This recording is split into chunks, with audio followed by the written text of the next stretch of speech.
Hello, ladies and gentlemen, this is Ruin Snow, and here we are ready to explore the top 10 Arabian Nights cards. With their increasing cards being more and more powerful with every set that comes out, are Arabian Night cards even as powerful as they should be? Well, let's explore this world of the top 10 Arabian Night cards. Now, at number 10. And at number 10, we have Aladdin's Lamp.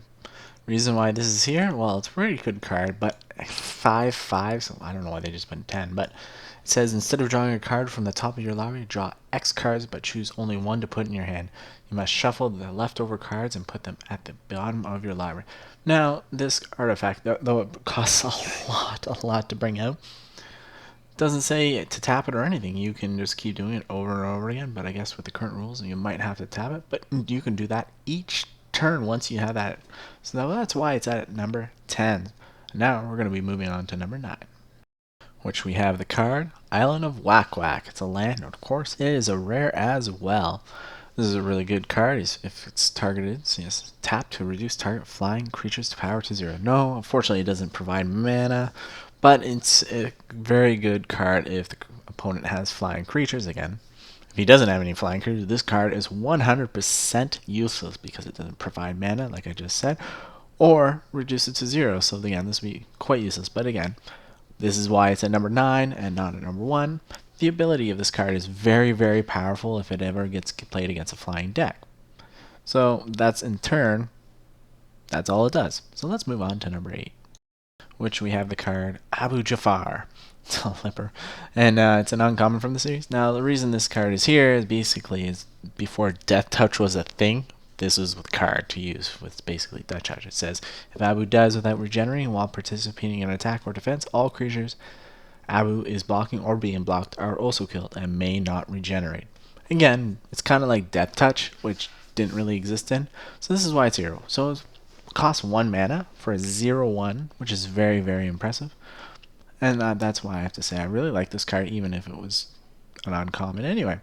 So let's move on to number 7. And at number 7, yes, we have this card, the one and the famous, by Mark Poole, Library of Alexandria. It's at number 7 because it says tap to add 1 colorless mana, which is very impressive. Or draw a card from your library. You may use this only if you have exactly 7 cards in your library. So it can be very powerful and not powerful at the same time because you need exactly 7 cards. But that's really cool that you can keep drawing cards from this land. And it provides mana. Unlike, say Island of Wak Wak. So you can at least get that 1 colorless mana pool if you need to. And I like the artist Mark Poole. That's why I brought it up. I like the picture that goes well with the card. Fortunately, this card is not too powerful as it can be. So let's move on to number 6, which we have the card Bazaar of Baghdad. It's another uncommon land from the series. And it says, tap to take 2 cards from your library, after which you immediately discard 3 from your hand into your graveyard. If you don't have 3 or more cards in your hand, discard your whole hand. No spells may be cast between drawing and discarding the cards. Which, of course, is very cool. This card, again, provides no mana like other cards.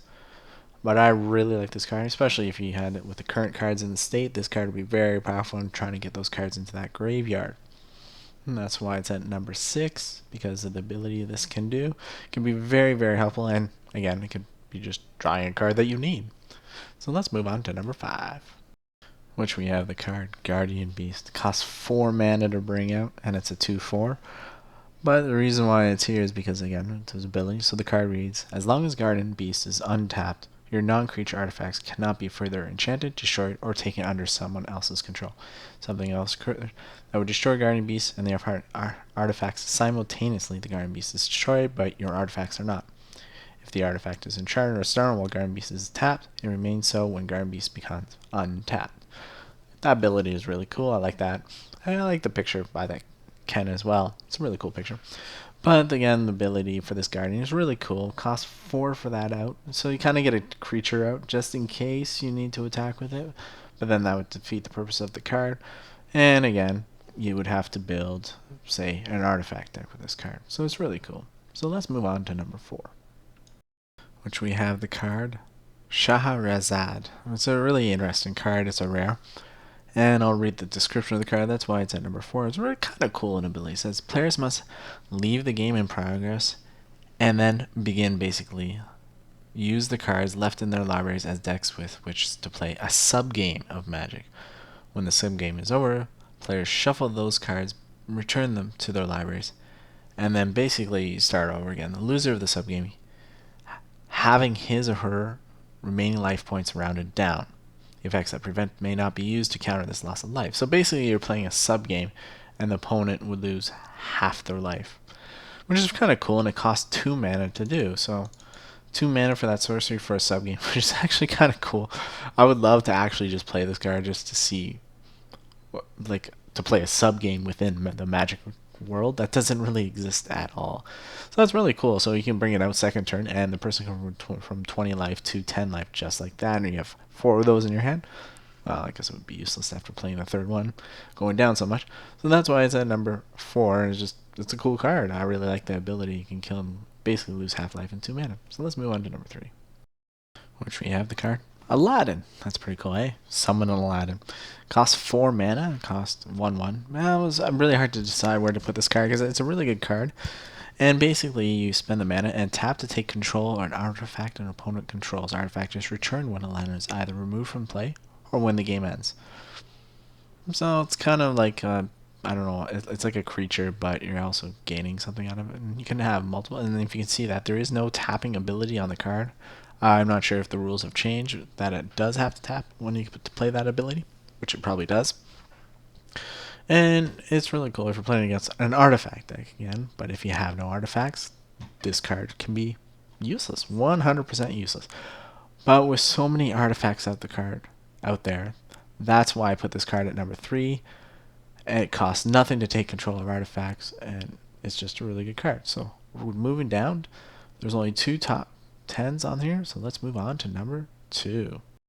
Which we have the card number 2, Drop of Honey, and it's a rare card, and it's green. It's not black or white. Basically, it's a mass creature discretion each turn, which was really cool. It says, during your upkeep, the creature in play with the lowest power is destroyed and cannot be regenerated.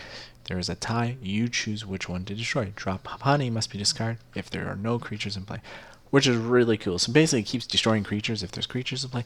It costs 1 green, and it's a green mass destruction, which is really cool. I wish I owned one of these in real life, but that's the way it is. So let's move on to the best card of Arabian Nights, number 1. Now, at number 1, we have Ali from Cairo. I love this card. You've seen this ability many times in creatures or enchantments throughout the Magic world. It says, while Ali is in play, damage that reduce your to less than 1 life lowers it to 1 in life instead. All further damage is prevented. So while this summon Ali from Cairo is in play, you can't lose life at all. It's really cool. It costs 4 mana to do. It's pretty pricey, but again, that's pretty standard for this type of card.